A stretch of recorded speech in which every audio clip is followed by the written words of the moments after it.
lorsque l'on étudie le mouvement d'un système, on suit l'un de ces points, généralement le centre de masse. Une fois qu'on a fixé le référentiel, qu'on a choisi le repère associé, on peut mesurer puis représenter les différentes positions du système, du centre de masse du système. Alors, par exemple, si on utilise un repère cartésien avec les axes X et Y, l'origine, on a des positions du centre de masse qu'on peut noter grand G, par exemple, ici, ce serait G1, puis il y aurait par exemple ici G2, puis ici G3, ainsi de suite. Ce sont les positions successives du centre de masse du système, et on supposera dans tout ce que nous dirons que la durée entre deux mesures, entre deux positions, la durée est toujours la même. On notera delta t. Delta t, donc, c'est la durée entre deux positions successives du système. C'est la durée entre deux mesures, en fait, deux mesures de la position. Alors là, on a ces positions sont repérées par des coordonnées. Ça, c'est le vecteur qui repère la position du premier point, c'est le vecteur OG1, et donc ça a pour composante OG1 suivant X et OG1 suivant Y. C'est les coordonnées du point G1. Pareil pour G2, pareil pour G3, etc. Ce qui fait que chacune des positions est repérée par son abscisse OGX et par son ordonnée OGY. Alors, à partir de ceci, on définit la trajectoire. La trajectoire, c'est l'ensemble des positions occupées successivement par le système. Donc, c'est une courbe, hein, une droite ou une courbe, et c'est la courbe qui est parcourue finalement par le système, tout simplement. Hein. Elle est orientée, puisque le mouvement a un sens. Et la trajectoire, c'est donc ce qui permet de visualiser le trajet. Pour la vitesse, il y a plusieurs manières de voir les choses. On peut définir la vitesse moyenne entre le point G1, ici la position G1 et la position G7, comme étant la distance parcourue au total divisée par la durée du parcours. Donc c'est souvent la première définition, la première approche que l'on donne. La vitesse moyenne, c'est la distance parcourue sur la durée du parcours, que l'on note souvent V égale à la distance sur durée en mètres par seconde. La distance se mesure en mètres, la durée en secondes. Donc, l'unité naturelle, ce sont les mètres par seconde. Alors, on peut aller un peu plus loin et définir ce qu'on appelle la vitesse instantanée. La vitesse instantanée en un point donné, on dira que c'est la vitesse moyenne entre ce point et le point suivant. Par exemple, la vitesse instantanée au point 1, V1, ce sera la distance G1, G2, G2 étant le point suivant ici, divisé par la durée entre les deux points que l'on note parfois delta t. Et pour représenter la vitesse, on utilise un vecteur, c'est-à-dire une flèche qui pointe dans la direction de la trajectoire, en fait qui est tangente à la trajectoire. Tangente, c'est-à-dire suivant une droite qui ne touche la trajectoire qu'en un seul point, le point où l'on mesure la vitesse, qui est dans la direction du mouvement. Le mouvement ici, il est par là, donc la flèche qui représente la vitesse sera orientée dans le même sens que le mouvement, et la longueur de la flèche sera proportionnelle à la valeur de la vitesse. Si on prend par exemple le point, donc là c'est le point G1, G2, G3, G4, en G4, ici, la vitesse V4, ce sera la distance, donc pour V4, ce sera la distance G4, G5, entre les deux points de la trajectoire ici qui sont repérés par G4 et G5, divisé par la durée delta t, où on suppose, comme on l'a dit, que la durée entre deux positions c'est toujours la même.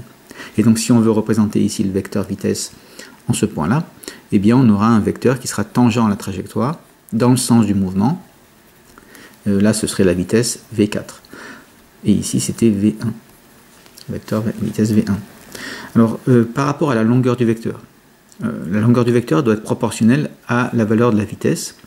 Et donc il faut une échelle. Hein. Par exemple, si on a une vitesse qui vaut 6 mètres par seconde et qu'on veut représenter avec un vecteur pas trop grand, pas trop petit, on peut prendre que 1 cm représente 2 mètres par seconde. Comme ça, si la vitesse fait 6 mètres par seconde, avec 1 cm pour 2 mètres par seconde, ça fera une flèche de longueur 3 cm. Et naturellement, on a une seule échelle par situation. On peut aller encore un petit peu plus loin dans la définition de la vitesse de la manière suivante. Supposons donc que nous ayons une trajectoire, on repère un des points GI et la position suivante par GI plus 1. On peut utiliser le vecteur position OGI qui repère la position du point GI et la position GI plus 1 avec ce serait le vecteur OGI plus 1. Donc on a le vecteur OGI et OGI plus 1. Eh bien, la vitesse est définie comment? Elle est définie par la variation de position divisée par la durée entre les deux positions. C'est le taux de variation de la position. Autrement dit, la vitesse au point I, la vitesse instantanée au point I, c'est la vitesse moyenne entre le point I et I plus 1. Et donc on peut dire que c'est la distance OGI plus 1 moins OGI, enfin la position OGI plus 1 moins la position OGI. La vitesse, donc c'est la variation de la position divisée par la durée. C'est le taux de variation de cette position. Et ici, quand on fait OGI plus 1 moins OGI, ça nous fait GI plus 1. C'est-à-dire GIO plus OGI plus 1, ça fait GI plus 1. C'est le vecteur GI plus 1 sur delta t. Et ce vecteur-là, c'est le petit vecteur qui est ici, entre les deux positions. Donc si on divise ce vecteur par la durée, si on effectue le rapport entre le vecteur, c'est-à-dire la distance du vecteur divisée par la durée, et on garde la direction et le sens, on obtient la vitesse.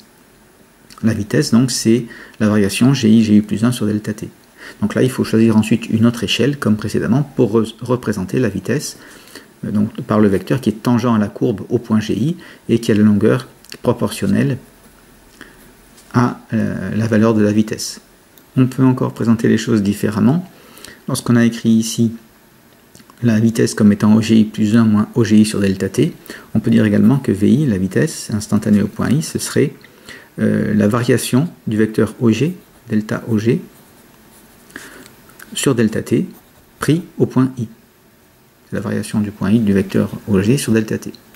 Et là, en considérant des durées très courtes, si la durée ici devient extrêmement courte, entre deux points de mesure, on aura des points qui seront très proches. Alors durée courte, c'est la durée courte par rapport à la durée typique d'évolution du système. Donc on aurait, si la durée ici c'est 1 seconde par exemple, une durée d'1 milliseconde ce serait très court, ou même d'1 centième de seconde ce sera très court. Et bien, lorsque l'on diminue delta t dans des petites valeurs, on dit que la durée devient infinitésimale, et on peut écrire que, donc si la durée ici devient infinitésimale, on va la noter dt, c'est une petite variation, une variation infinitésimale, et bien dans ce cas-là, la variation de la position devient elle aussi infinitésimale, devient elle aussi toute petite. Et donc la vitesse, le vecteur vitesse VI, se note comme ceci, d OG sur dt à l'instant I, et d OG sur dt, qu'est-ce que c'est? C'est la dérivée du vecteur OG à l'instant I. Et donc, on peut définir la vitesse comme étant, la vitesse instantanée en un point, comme étant la dérivée de la position par rapport au temps, et cette dérivée étant prise à l'instant I qui correspond au point I. Nous allons traduire ce que nous venons de dire en termes de composantes, de coordonnées des vecteurs. Donc si l'on prend chaque position, elle est repérée par son abscisse et son ordonnée, comme on l'avait dit précédemment. Donc si on trace en fonction du temps, par exemple toutes les abscisses OGX en fonction du temps, on va avoir une courbe, peu importe sa forme, et on peut définir également pour deux instants voisins les positions, pour deux instants voisins, TI plus 1, qui sont séparés par une durée delta t. Entre les points TI et entre les dates TI plus 1, il y a une durée delta t, et l'abscisse de la position OGX varie de OGXI à OGXI plus 1, qui sont séparés ici sur l'axe ici porté en ordonnée. Donc, on peut dire que la vitesse, suivant la composante x, à la date ti, donc Vx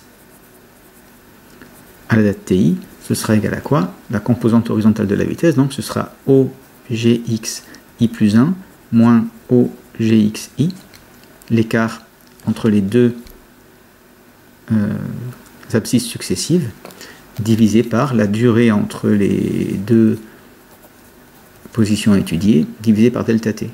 Et donc de la même manière, on peut dire que, suivant x, la composante horizontale de la vitesse suivant x à la date ti, ce sera, si delta t devient tout petit, prend une valeur infinitésimale, ça ce serait une valeur moyenne sur des durées qui sont séparées macroscopiquement par une durée qui n'est pas infinitésimale. Si la durée devient extrêmement petite, et si la durée delta t tend vers une valeur infinitésimale, tend vers 0 sans être égal à 0, en restant non nul, tend vers une valeur donc infinitésimale toute petite, on peut dire que la vitesse, la composante horizontale de la vitesse suivant x, ce serait dOGX sur dt, c'est la dérivée de l'abscisse de la position, de la composante horizontale de la position par rapport au temps, pris pour la position i. On peut faire la même chose, le même raisonnement pour la composante verticale, pour Vy. Vy i, ce serait dOGY sur dt pour la position qui correspond à l'instant i. Et donc, la vitesse, le vecteur vitesse, ses composantes sont Vx et Vy de manière générale. Et donc, Vx, ce sera la dérivée de OGX par rapport au temps. Et Vy, c'est la dérivée de OGY par rapport au temps. Alors, les dérivées, on les note parfois avec des primes. Donc, ça s'écrit aussi OGX prime et OGY prime, le prime se référant à la dérivée par rapport à la variable, c'est-à-dire le temps ici. Enfin, on peut écrire ceci se résume en disant que la vitesse à un instant donné, à l'instant t, c'est égal à la dérivée, donc le vecteur vitesse à un instant donné, c'est la dérivée du vecteur position par rapport au temps à un instant donné. Et c'est-à-dire que c'est le vecteur OG, on a pris sa dérivée, prime, et on prend cette dérivée au même instant que celui auquel on veut calculer la vitesse. Prenons un exemple. Si on a le vecteur position qui s'écrit OG, qui dépend du temps, OG de t, avec OGX qui vaudrait par exemple 4 fois t, 4t, et OG suivant y qui vaudrait moins 5 t carré plus 7 fois t moins 2. Eh bien, le vecteur vitesse correspondant à l'instant t est égal à la dérivée de OG. Donc on prend la dérivée de chaque composante. Donc la dérivée par rapport au temps de 4 fois t, c'est 4. Et la dérivée par rapport au temps de l'ordonnée, ça nous ferait du moins 10 fois t plus 7. Comme on a défini la vitesse par rapport à la position, on peut définir l'accélération par rapport à la vitesse. L'accélération, c'est le taux de variation de la vitesse, c'est le taux de changement, c'est le rythme avec lequel change la vitesse. Et on peut montrer donc qu'une accélération moyenne, ce serait l'écart entre deux valeurs de la vitesse sur la durée entre ces deux valeurs. L'accélération, c'est delta v sur delta t. Alors au niveau des unités, une vitesse, ce sont des mètres par seconde. Et on divise par des secondes, delta t est en secondes, donc l'unité ce serait des mètres seconde moins 2, des mètres par seconde au carré. En fait ce sont des mètres par seconde, c'est chaque seconde combien varie la vitesse, donc à chaque seconde de combien changent les mètres par seconde. On peut définir également pour une durée infinitésimale l'accélération instantanée comme étant, pour un instant t, comme étant la dérivée de la vitesse par rapport au temps à l'instant t.